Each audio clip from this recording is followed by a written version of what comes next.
啊，今日咧就嚟到呢度啦，估唔到抽開我會抽到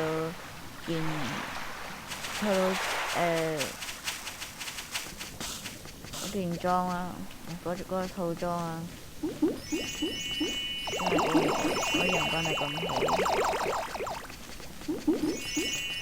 我之前陽光都唔好噶，今日就嚟到呢度啦，應該啊，我考完試先可以上載嘅，所以咧呢條片你哋如果你哋睇嘅話咧，就已經應該係1個月之後啦。咁如果唔係咧，就我手痕或者忍唔住一定上載咗佢先嘅話咧，就會應該幾日之後啦，或者我唔得閒唔得閒剪片嘅話咧，就冇得睇噶啦。我驚我自己做條片錄得太耐嘅話，哦，佢戴呢頂帽，佢頭髮變白色嘅喎，呢個係銀色嚟，好靚仔啊！等我睇下其他人，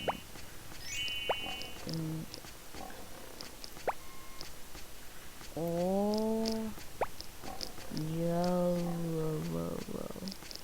想睇下呢對鞋，果然係呢種聲。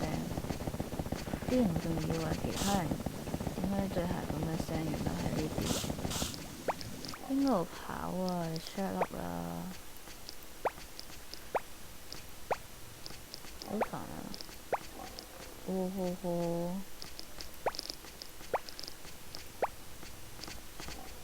哇！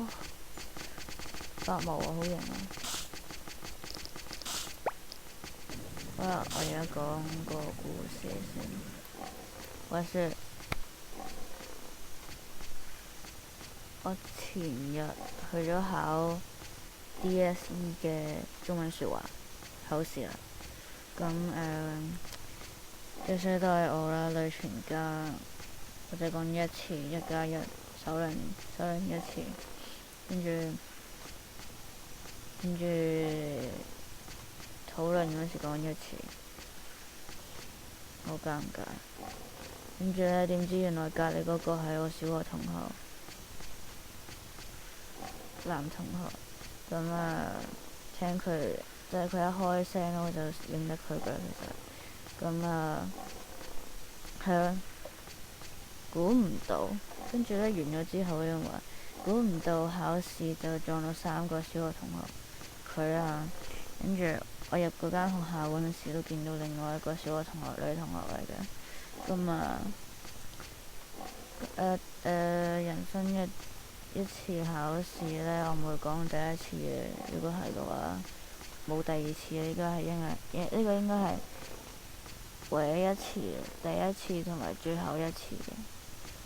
你考多次你唔好彩啦。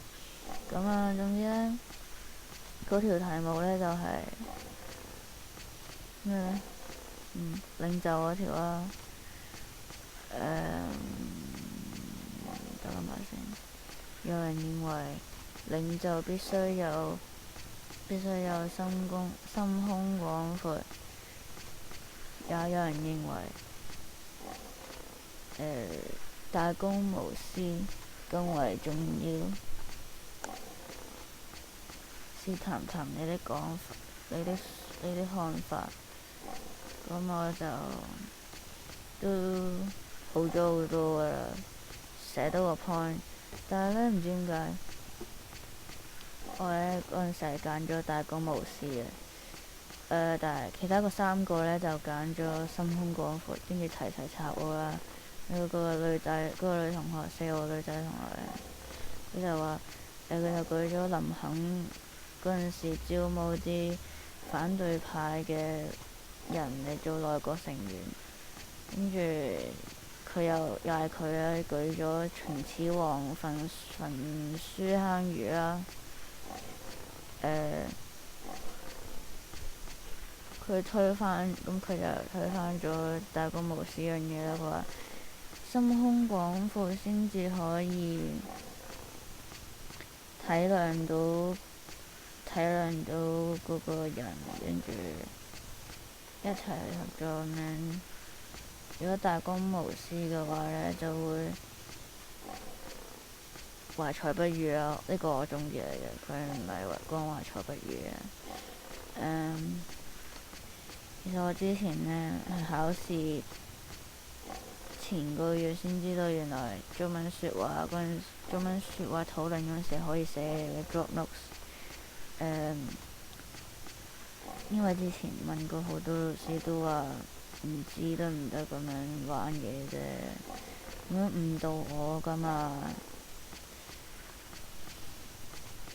咁嗰次嘅經歷就係佢哋嘅成績係俾我拖累晒咯。唔好意思啊，對唔住啊。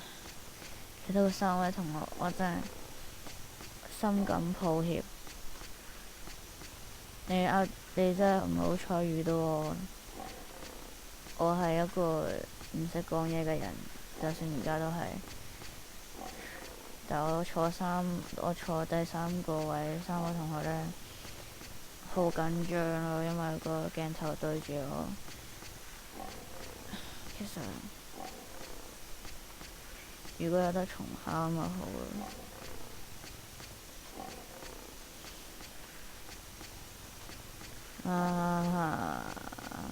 好辛苦啊！而家好後悔嗰種感覺，後悔嗰種感覺係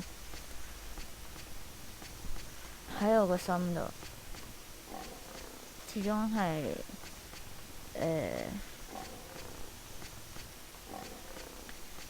冇啦，算啦。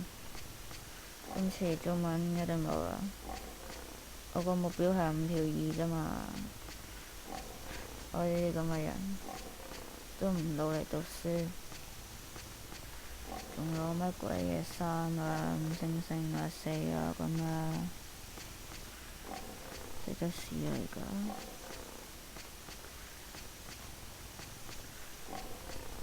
而家中英數都應付得到嘅暫時，但我驚到咗嗰陣時緊張得滯，發揮唔到我嘅能力嘅話呢，就仆街啦！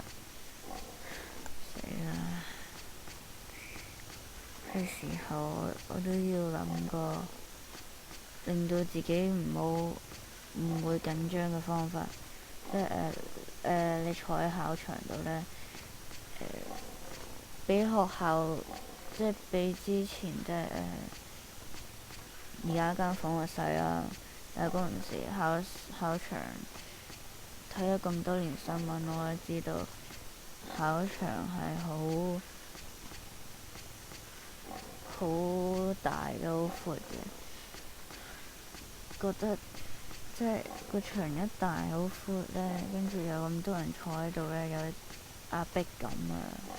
覺得自己好渺小嗰啲呢。跟住呢，我係驚第一我驚佢瞓着啦，即係我好容易瞓着覺嘅。第二呢，就係壓迫感啊！頭先講嗰樣嘢，第三呢，就係通常去嘅學校都唔係自己間學校嚟㗎嘛，所以呢，好緊張。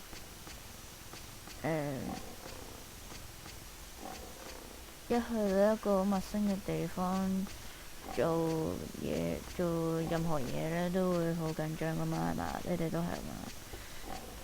跟住第4係咩我唔記得咗。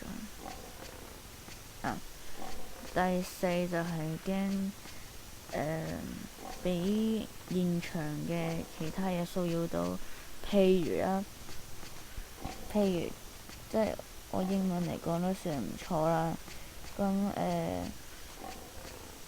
我有試過中五定係中五嗰陣時，中五喺學校考試，考唔知下學期好似下學期嘅試啦。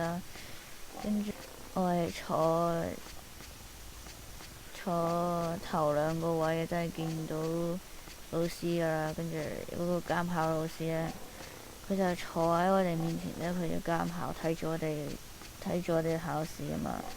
跟住佢咧唔知喺度做咩咧，喺度揈腳喎，跟住仲要摁腳定揈腳，佢女老師嚟嘅。跟住咧就翹腳咯。我嗰陣時係呢個英文 reading 嗰陣時咧，佢就做呢啲咁嘅動作啦。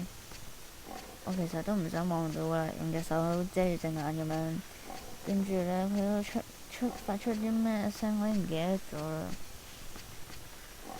跟住咧，其實周圍嘅環境我見到咧有嘢喐咧，我即刻會望到嘅。跟住咧就會好緊張啦，跟住就唔記得咗自己寫到去邊啦。跟住嗰陣時英文我講緊個女老師揈腳嗰陣時咧，就係揈啊。跟住我做緊 part B2 嘅，B2 就係做緊 part B2 嗰陣時咧，我平時都做 part B1 嘅，但係今次做 part B2 想試下啦。跟住我唔識睇篇文喎，唔係我唔記得咗，我唔識睇嗰啲題目定係個篇文啦。跟住我就由最尾個版開始做到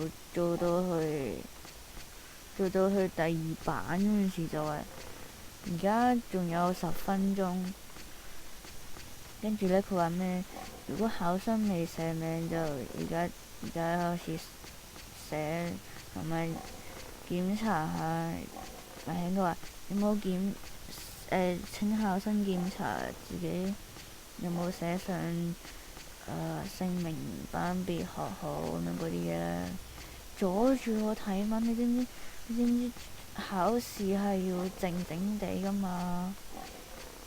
喺度講嘢，跟住嗰陣時我第一版完全空白，唔係第一版最尾個題我都有寫嘅，寫咗幾隻字。跟住嗰次咧就特別最低分係嗰次啊。所以咧我係唔可以俾現場嘅感受，現場嘅咩咧？現場嘅環境所影響到嘅，好似偷機麥瓜嗰個捉棋嗰套戲咧，咪叫唔知叫乜嘢？捉棋嗰套咧，佢係唔可以俾現場嘅，佢係去到現場嘅氣氛同埋隔離嘅環境所影響到。跟住搞到佢捉唔到棋，跟住就輸咗好多次啦。跟住有一次佢要求對方喺個乒乓波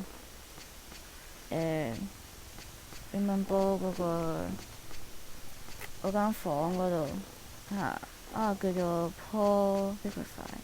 跟住咧就係咁啊！你睇咗嗰套戲就會明白我講乜嘢。第4樣係現場嘅氣氛所影響到啦，驚。跟住第5樣好似有啊。第5樣就係驚自己狀態唔好咯。狀態唔好係包括於之前聽過好多歌啦。跟住如果嗰陣時喺個腦海裏邊，即係我係十分之擅長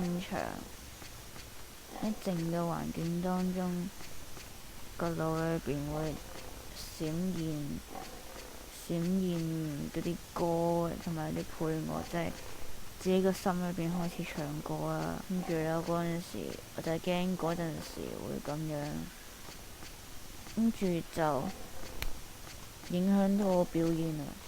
如果你考下試，諗起你中意嘅歌，跟住又開始唱啦。跟住喺個心裏邊唱，唔係喺個口唱。跟住你唱下，會發現如果會寫錯咗，跟住就會分心噶啦。因為你唔會，即係我唔會一心二用咁樣咁。第六樣係考官喎，嗰啲咩？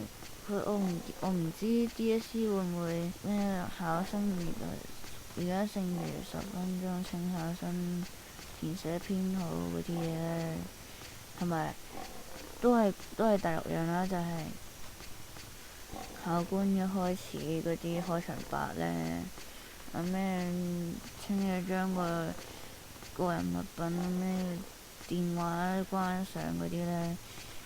如果嗰陣時係考緊中文或者數學啊，即係要背嘅嗰啲科目啦，你會唔記得晒咯。如果你真係靠短期記憶，或者你嗰陣時真係唔記得咗，因為咧你會有陣時會要好留心咁聽佢講嘢，跟住要我喺我嘅情況之下，如果留心佢聽佢講嘢嘅話，我就要喺心裏邊重複佢講嘅嘢，跟住我就會記得㗎。就係話請考生填上編號，跟住咧我個心裏就請考生填寫編號啊，就係嗰啲啦。跟住我就我心咧頂唔住，裝唔到兩樣嘢同一時間，跟住就嗰啲背嗰啲嘢就陸續咁樣逐漸消失，跟住 PK 啦，啲嘢唔見晒，因為喺邊啊？跟住我直頭瞓覺先。有6樣我最驚嘅，跟住喺聆聽嗰陣時我係驚，因為有人喺度嚇人咩聆聽中文聆聽要寫咩整合拓展見解論證嗰啲嘢，先發制人舉手攞紙，跟住咧你嚇死我，做咩咁快攞紙？你好多嘢寫啊咩？哇！我咪好渣，你呢啲嘢唔使話公真話到出腸嘅。咁去到呢度啦，講完故事啦，故事烏阿利德斯，唔好講日文啦，收聲啦。